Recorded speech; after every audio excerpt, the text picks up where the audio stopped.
बिल्कुल हार के जबरे से जीत निकालने जैसा है। तो जो भी यहाँ की महान जनता ने सहयोग किया, आशीर्वाद दिया चेतन को, आभार प्रकट करते हैं। से ईर्षा द्वेष नहीं रखता हूँ और मैं बड़े भाई से भी आशीर्वाद ले लिया था। मैंने पहले भी कहा हूँ आप लोग को कि भाई बड़े भाई हैं, अब कुटुम्बा में 10 साल रहे, अब तो कुटुम्बा इसलिए ओबरा से जीतना और उसमें भी एनडीए का जीतना, जो आज तक एनडीए वहाँ चुनाव नहीं जीता है, और 2 बार माले तब जीता है जब राष्ट्रीय जनता दल के वोटों का बंटवारा।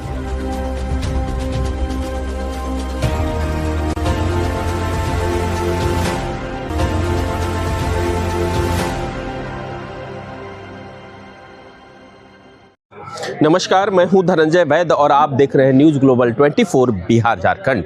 इस वक्त मैं मौजूद हूं औरंगाबाद के मतगणना कक्ष में, जहां आप देख सकते हैं कि मेरे पीछे जहां सुरक्षा के कड़े इंतजामात के बाद आज औरंगाबाद जिले के 6 विधानसभा सीटों पर मतगणना कार्य संपन्न की गई। मतगणना कार्य में जहां ये मुझे लगता है कि सारे अधिकारी से लेकर सुरक्षा के कड़े इंतजामात तो किए ही गए, लेकिन मैं यह भी बताना चाहूँगा कि आधिकारिक तौर पर 5 सीटें एनडीए के खाते की घोषणा कर दी गई। वहीं 1 सीट महागठबंधन के खाते में जाती नजर आ रही है।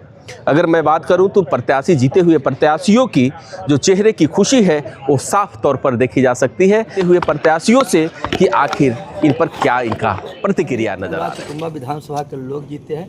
पहले आप लोग को बधाई देना चाहेंगे, हम धन्यवाद देते हैं कि आप लोग का कुटुम्बा पर बहुत विशेष स्नेह था और कुटुम्बा विधानसभा के लोगों को धन्यवाद दीजिए। वहाँ के महान जनता जनता को धन्यवाद देना चाहते हैं क्योंकि चुनाव उन्हीं लोग लड़ रहे थे, चुनाव लड़ गए तो लड़ नहीं जाते। मेरे बड़े भाई हैं, हमने पहले भी कहा था कि मैं कैंडिडेट से ईर्षा द्वेष नहीं रखता हूँ और मैं बड़े भाई से भी आशीर्वाद ले लिया था। मैंने पहले भी कहा हूँ आप लोग को कि भाई बड़े भाई हैं, अब कुटुम्बा में 10 साल रहे, अब तो कुटुम्बावासी की जान छोड़िए। कुटुम्बा की जनता को क्या कहना चाहेंगे? कुटुम्बा करना चाहते हैं और जो हम पर आस्था विश्वास रखते हैं घर के बेटा पर, मैं उन लोग का ऋणी हूँ, पहले से भी ऋणी हूँ और मैं ऋण चुकती करने के लिए जी तोड़ मेहनत करूँगा और लगातार परिश्रम करके उन लोग का जो सपना है मेरे ऊपर टिका हुआ है। मैं कुटुम्बा का बेटा हूँ, नेता तो मैं रहा ही नहीं। मैंने कहा ना आप लोग कि मैं नेता के रूप में नहीं, मैं घर के बेटा के रूप में हूँ कुटुम्बा में और हम पर स्नेह बरसाते हैं लोग। कौन ऐसा कुटुम्बा का पहले भी मैं बहुत से कार्य किया हूँ और जो अधूरा कार्य है सब लोग के बुलाकर मीटिंग करके और कार्यकर्ता साथी के पूछकर जो सबसे उपयोगी योजना होगा उसको हम लोग कार्यान्वयन कराने के लिए कटिबद्ध हैं और कटिबद्ध मायने निकाले जाने चाहिए, इसलिए कि ओबरा से जीतना और उसमें भी एनडीए का जीतना, जो आज तक एनडीए वहाँ चुनाव नहीं जीता है, और 2 बार माले तब जीता है जब राष्ट्रीय जनता दल के वोटों का बंटवारा हुआ। 2 दिग्गज यादव लड़े तब जाके जीता। सीधे मुकाबले में कोई वहाँ टिका भी नहीं और मैंने सीधे मुकाबले में राजद को पराजित किया है। ओबरा की जनता की जीत है, ओबरा की जनता के समर्पित है। क्या संकल्प लिए हैं? संकल्प मेरा वही है, पहले भी मैं जाति धर्म और पार्टी से अलग हो करके लोगों के लिए काम करता था। आगे भी मैं न किसी के साथ दलगत भावना या विद्वेष रखूँगा, न किसी के साथ जातीय विद्वेष रखूँगा, न किसी से धर्म का, सबको साथ लेकर के चलूँगा। जनता ने विकास का अवसर दिया है। इसके पहले पार्टी लाइन पर मैंने भले ही वोट मांगा है, लेकिन अब पहले भी मैंने मांगा अपने कामों के आधार पर वोट। मैं पहला प्रत्याशी हूँ जो बगैर झंडा का चुनाव लड़ा, बगैर पोस्टर का चुनाव लड़ा, बगैर किसी पार्टी का नाम लिए बगैर चुनाव लड़ा और आगे भी मैं जनता के लिए लड़ूंगा, जनता के लिए काम करूंगा, जनता के लिए समर्पित हूं। 5 साल मिला है, इतना काम करना है कि किसी के साथ भेदभाव न हो और पूरे ओबरा का सर्वांगीण विकास हो। कुछ प्राथमिकताएं आपके वर्ग की? प्राथमिकताएं हैं कि पहले NH 139 का चौड़ीकरण और उसके साथ ही एक पैरेलल पटना तक सड़क का निर्माण ताकि दुर्घटनाओं में कमी आए। ट्रॉमा सेंटर बनवाना ओबरा या दाऊदनगर में, दुर्घटना होने के बाद लोगों को सुविधाएं आसानी से मिल सके।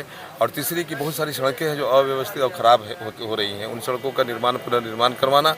जनता को विश्वास में लेकर के दलगत भावना और पार्टी धर्म की भावना से ऊपर उठ करके सबको साथ लेकर के चलना, ओबरा में जाति पाति की घृणा जो है उसको कम करना, क्योंकि आपने देखा होगा कि ओबरा से हमेशा एक पार्टी विशेष के लोग जीतते हैं क्योंकि वहाँ जातीय विद्वेष पैदा किया जाता है जानबूझ करके।